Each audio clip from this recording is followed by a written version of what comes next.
What's up, guys? Thanks so much for stopping by the channel today. We are continuing on our Hail Caesar faction review series, and today we're looking at another one of these sort of Macedonian or Alexandrian successor states here in the form of the Seleucids, and this is a massive monster of a list here. So strap yourselves in. There's a lot of stuff to talk about here. This is like a two-page list. This is, I think, one of the longest in the whole ancient army list series here. So, of course, again, being a successor to Alexander, so roughly mid-third through 2nd centuries BC, so did not necessarily last all that long as a successor kingdom, but still really interesting. So if you want a lot of the Macedonian flavor as far as pike blocks and stuff like that, mixed with some of the things that the Persians would field, this is a great hybrid of those styles there, basically. So things to look up if you're not too familiar with the Seleucids there. So Antiochus III, Ipsus, the Battle of Ipsus, Syrian Wars, the Roman-Syrian War, certainly. So lots of good stuff there. So, and because it's such a huge and diverse list, we have so many different army restrictions here. So taking a look at that, we see that infantry has to be at least a quarter of the army. Give me just a moment, guys. I'm not sure why it's shaking so much here. There we go. So yeah, quarter of the army. Again, not counting skirmishers, and of that infantry percentage, at least a quarter of it has to be pike blocks. So again, there's that Macedonian influence. Cavalry also has to be at least a quarter of the army, so you can have a nice mix between lots and lots of infantry and fast-moving cavalry. But again, this is a very, very diverse list here. So you also have access to artillery, so you get up to 3 of those, basically. So up to 1 of each type of unit, and no more than 1 in 10 of the number of units in the army in total. So just keep that in mind. You get access to basically 3 heavy scythed chariots as well. So just actual quantity of chariots, not necessarily units of them in that sense. So literally 3 models, I should say, is the most there.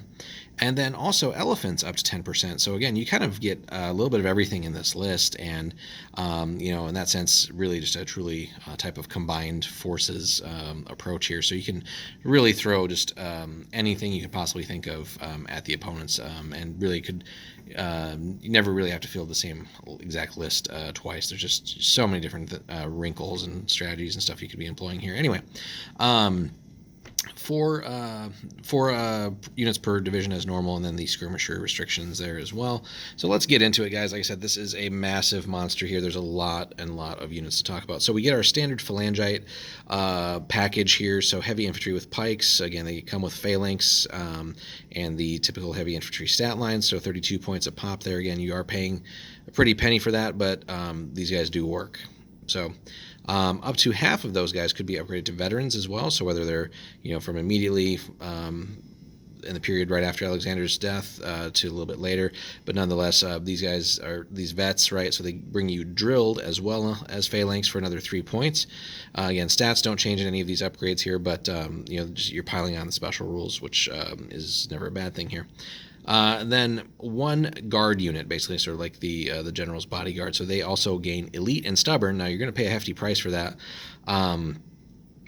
at plus 9 points there. So, but that also kind of factors in drilled as well. So really, you're paying 3 points per upgrade for that. So it's basically 41 points for that unit. You don't have to make them veteran and then guard. So just to clarify that. So again, very solid pike core of the infantry and core of the army, really. You do get a nice package here of the light infantry peltas with spears and javelins. Again, they're decent for what they are designed to do. Obviously, they're gonna fold if they encounter a real combat unit, but they can certainly do a little bit of work as well.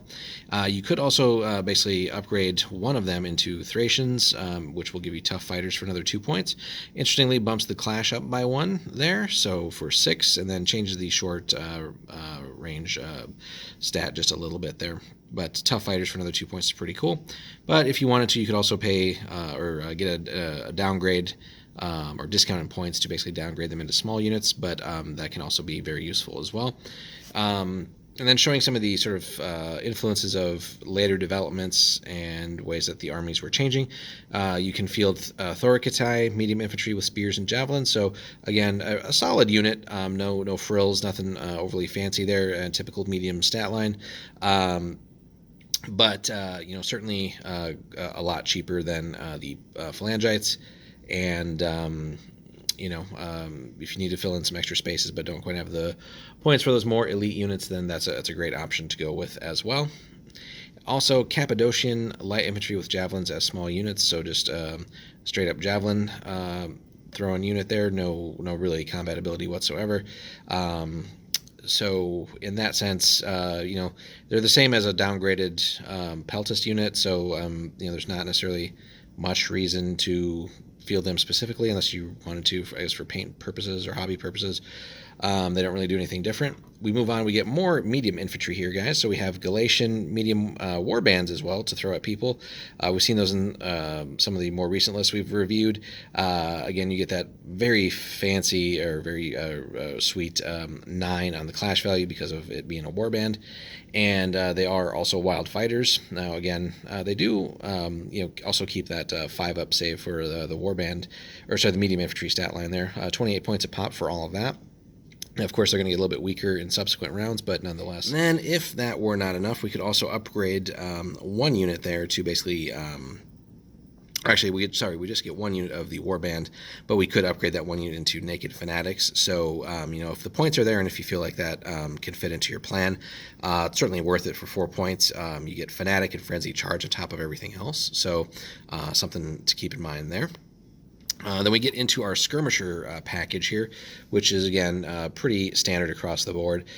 Small units with javelins for 11 points there. Again, good typical point value there.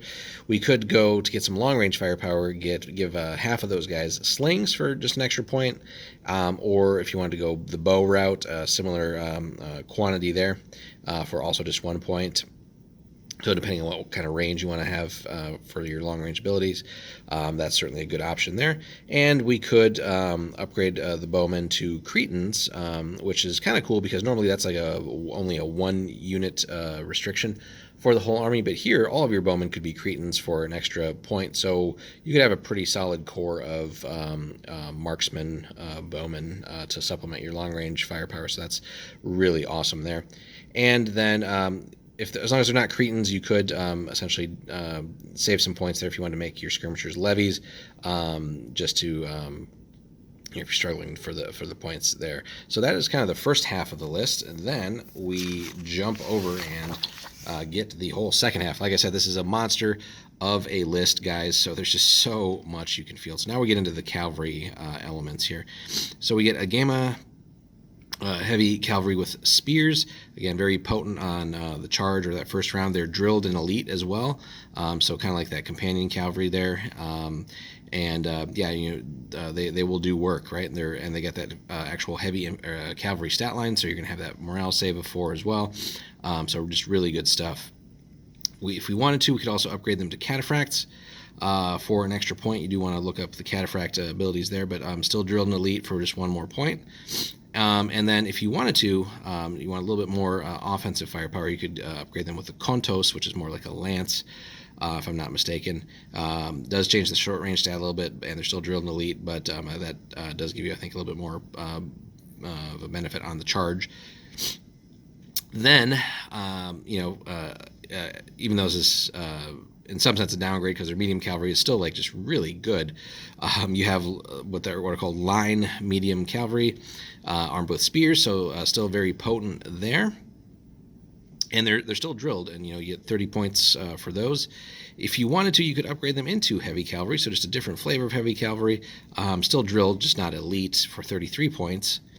And it does bump up the clash and sustained there, and it does give you the heavy cavalry morale save as well. And again, we could go the cataphract route if you want to go that way. And again, there's the point upgrade there. And then if you wanted to upgrade any flavor of that into Kontos as well, again, that extra offensive firepower there with the spear, or sorry, the lance, you can do that as well. So just right then and there, you have so many upgrades between just those 2 cavalry units. You can really throw just about anything at the opponent there. And it's all really good, not just stat lines, but abilities. So like, yeah, all your units here are going to be costing quite a few points, these sort of standard ones, but they're all packed with various special rules and in that sense, will typically be a cut above most sort of typical line units that the opponent might be fielding, and only some of their more elite units, which they'll have fewer of, can kind of match your just basic standard units of the same type. So really good stuff there. You do have what are also called civic militia medium cavalry with javelins and or spears, just one unit of them, but again, just even that is pretty solid. It is a levy, so just keep that in mind, but pretty dirt cheap for what it is, at only 24 points there. And again, you're still throwing 8 dice on the clash, so good stuff there. You also get Galatian medium cavalry, just one unit of them, but again, another type of medium cavalry unit that in some ways can punch above its weight sometimes there with the tough fighter rule as well. And again, coming in a little bit cheaper than the heavy cav up above. We get light cavalry with javelins as small units, and we could also upgrade them into having feigned flight. Again, there's no restriction on it, so that's just awesome. Again, typically we've seen only one unit or maybe a certain percentage gets to upgrade into some of these things, but here again, you can just have special rules on tap with the Seleucids as long as you want to pay the points for it. So having being able to, or I guess I should say this way, being able to field as much of these units with feigned flight as possible really just opens that up as a whole avenue for you to exploit tactically against the opponent, right? Being able to just get them out of position and get in, do some damage, and bounce back out, and then set them up for dealing with your nastiest units, whether it's the heavy cavalry or medium cavalry flavors up above to the phalangites or whatever else. Like you just have so many options at your fingertips here. So, but we're not done yet. So we do get a unit of horse archers if we wanted here as a small unit, and they'll have Parthian shot. So, considering it's just the one unit, you might as well just take it. Again, a little bit more long-range firepower in a very mobile platform. Very good there. And 19 points is really not too shabby. We did mention we get elephants in the list too, and there's even I guess a couple of flavors here, which is just again the variety of things that the Seleucids have access to here is just bonkers. So elephants armed with mixed crews, again the stat line there, so don't let that mislead you.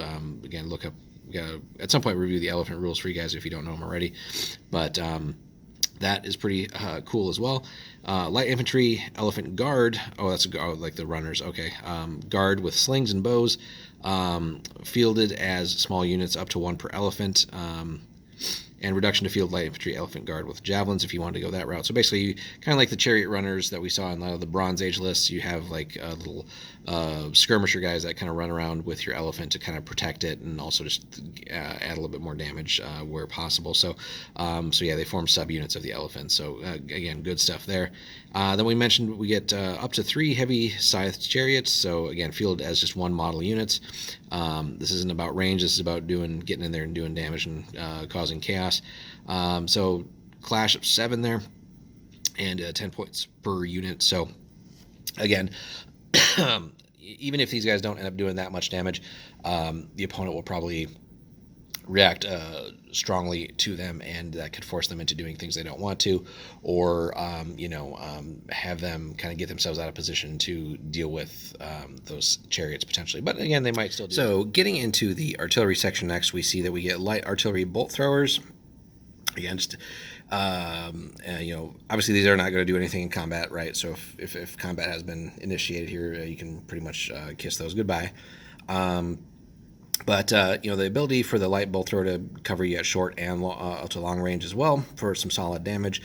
Medium artillery bolt or stone throwers, and then heavy artillery stone throwers as well. So again, you can just have this. You have sort of the full range of artillery available to you to again just complement that long range and really like extreme long range firepower here, so you can already kind of like try to pick on some enemy units that you'll want to like whittle down a little bit before they get to you, and pile on some of that damage, so that when contact is initiated, you kind of already have a leg up. But if you wanted to concentrate on certain things too, you could probably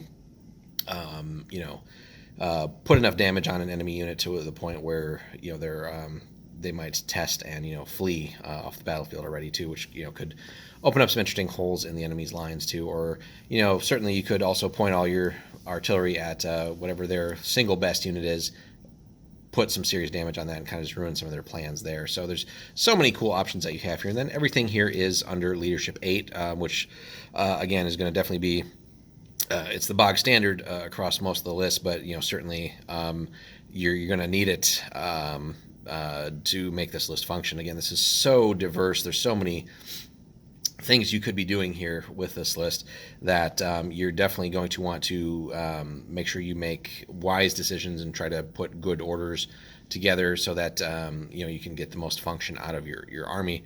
Again, with so many moving pieces and different types of moving pieces in this list, you want to make sure that so much of it is functioning, or as much of it is functioning as possible. Thankfully, you're not stuck with leadership 7, which I think would just be like almost impossible to get this list to function properly.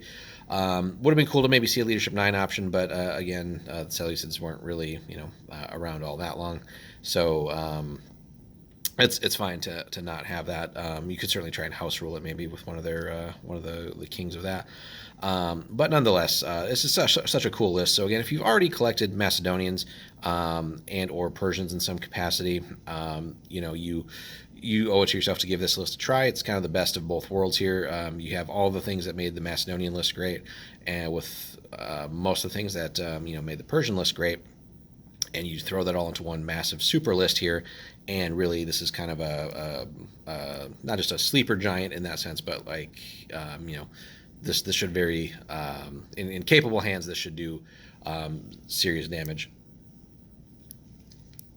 and really put a put some fear into the opponent across the board, just with everything that you can throw at them here.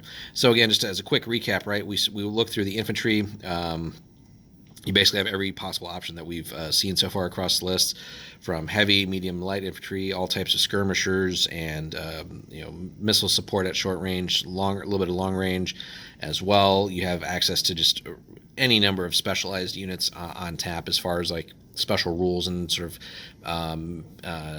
not just the keyword elite, but just elite units that certainly punch above their weight as far as the bog standard units that you might see with no special rules or anything in other lists. So you have that on tap extensively throughout the infantry list, and then as we look through the cavalry, you have so much of that as well. So it's really just a matter of picking and choosing what you want. You kind of have the cream of the crop here across basically every type of choice. And again, not only do you have a strong infantry element and a cavalry element to this list, which lets you do just about everything you'd want to in those types of units, but then you have enough extra or additional types of units in the form of still having access to some chariots, very scary heavy scythe chariots, and again, whether they actually end up doing damage or not, or you're just distracting the opponent, or they put too much effort into dealing with them to the point where they haven't paid attention to the rest of your army. That's either way is a great result. You can put elephants in this list to, again, kind of have a similar effect. They'll probably have more of a psychological effect than what they might actually do damage. But again, another thing for the opponent that they have to at least respect.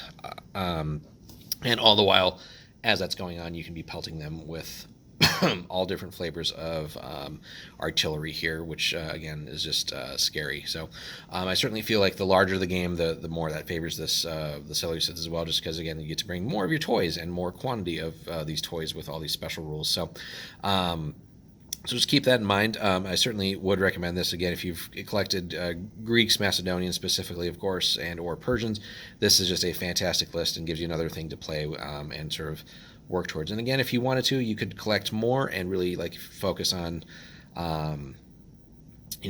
painting up a proper Seleucid looking list as far as paint schemes and stuff like that goes. But if you just wanted to sort of test it out as a dry run here, again, if you had the Macedonians or Persians, I think you probably have a lot of fun with that. Definitely could recommend this. So again, these Seleucids guys, definitely worth checking out here. Our next one is going to take a look at the Ptolemaic Egypt. So again, we're kind of working our way through the Macedonian successor states.